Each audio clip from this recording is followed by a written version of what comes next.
Gérard Verspierre, bonjour.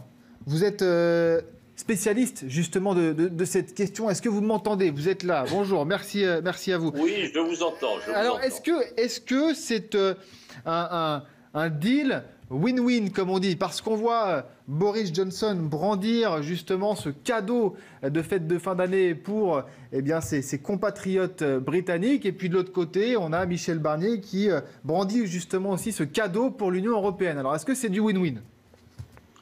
Ça peut être aussi du lose-lose, n'est-ce pas? Parce que l'Union européenne perd un membre et ce membre, le Royaume-Uni, la Grande-Bretagne, va se retrouver en difficulté. Et donc il n'est pas économique et social et aussi culturel. On pourra en parler avec Erasmus. Bon, donc c'est pas évident. Il n'y aura pas de grands changements, bien sûr, en ce qui concerne les biens et les personnes. Simplement, pour le moment, des tracasseries administratives supplémentaires pour les produits qui vont rentrer, qui vont être exportés en Grande-Bretagne, bien des démarches un peu plus compliquées. Et puis pour les Européens se rendant en Grande-Bretagne, fini la carte d'identité, retour au passeport, donc peut-être des files d'attente, des tampons, voilà, des complications, mais pas vraiment, je dirais, il n'y a pas d'élan européen, on n'est pas satisfait de ce départ et je pense que maintenant que les choses sont faites, beaucoup d'Anglais se posent la question, fallait-il sortir? Donc vous nous dites qu'il n'y aura pas de bouleversement pour les Britanniques et pour les Européens?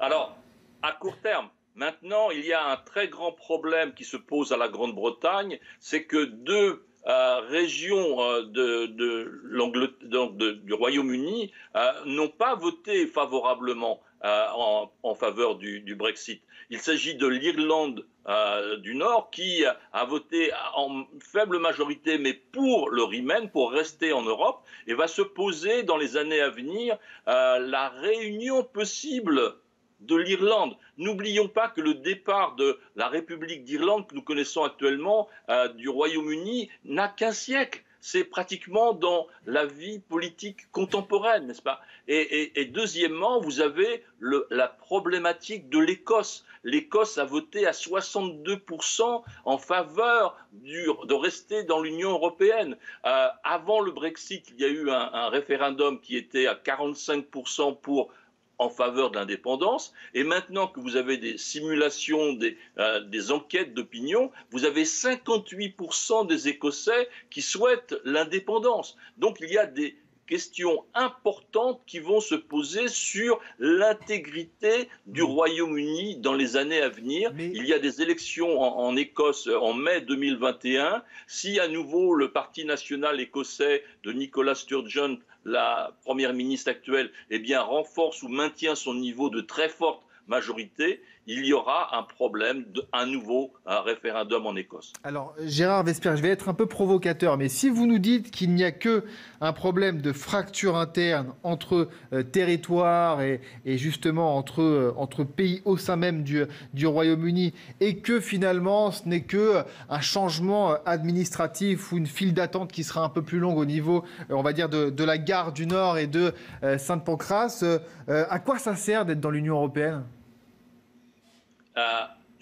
Ça sert à créer des difficultés pour ceux qui en sortent, n'est-ce pas?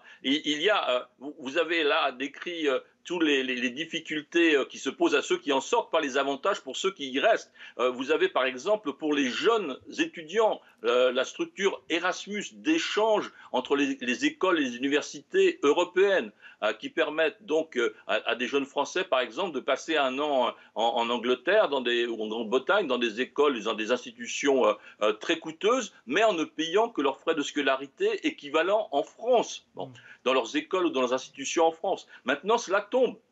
Donc le Royaume-Uni va perdre l'apport des étudiants européens. Seuls pourront y venir maintenant ceux qui sont à même, grâce à l'aide des parents, de pouvoir financer. Donc voyez-vous, il y a ce programme Erasmus qui est une véritable valeur, un pilier culturel européen pour la jeunesse européenne. L'Angleterre, la Grande-Bretagne vient de le quitter. Justement, le Royaume-Uni recevait beaucoup moins que ce qu'il ne contribuait. Alors, il y a un absent dans vos discussions. c'est la livre sterling, n'est-ce pas? Vous ne mentionnez pas la livre sterling. Or, la livre sterling, avant le Brexit, il fallait dépenser 72 pence pour avoir 1 euro. Maintenant, il faut dépenser 90 pence pour avoir 1 euro. Depuis donc 5 ans, nos amis britanniques qui viennent passer leur fin de vie, leur retraite paisiblement en France, ont perdu entre 20 et 25% de pouvoir d'achat. Voyez-vous, ça, ce ne sont pas des analyses du Financial Times, et je ne crois pas qu'il faille attendre des analyses du Financial Times, des effets négatifs sur le Brexit. Quand on s'appelle le Financial Times, on ne peut être que positif pour le futur financier de la Grande-Bretagne. Mais quand on regarde les éléments monétaires, là, il faut être beaucoup plus prudent. C'est ça la vérité, Florent Philippot aussi. Je suis inquiet qu'en tant que géopoliticien, vous ne sachiez pas qu'une dépréciation monétaire peut être extrêmement bénéficiaire pour une économie en relançant son commerce extérieur, exactement ce qui s'est passé pour le Royaume-Uni et en créant donc beaucoup d'emplois et de pouvoir d'achat pour les Britanniques. Parce que voyez-vous, la plupart des Britanniques... Et ses coûts d'importation. La plupart des Britanniques, ils vont faire... Alors, pas en même temps, finissez. Attendez, Gérard Vespierre, je vais vous donner la parole dans une seconde. Voilà, la plupart des Britanniques, tous les matins, ils vont faire leurs courses au Royaume-Uni. Ils ne vont pas faire leurs courses à Calais en France ou en Allemagne à Berlin. Donc votre argument, je le connais bien, factuellement il est vrai, mais vous mettez de côté tous les aspects beaucoup plus importants, positifs de ce recalibrage monétaire. La livre était trop forte, elle est revenue à son niveau. Gérard Vespierre, vous allez clôturer le débat, vous pouvez répondre.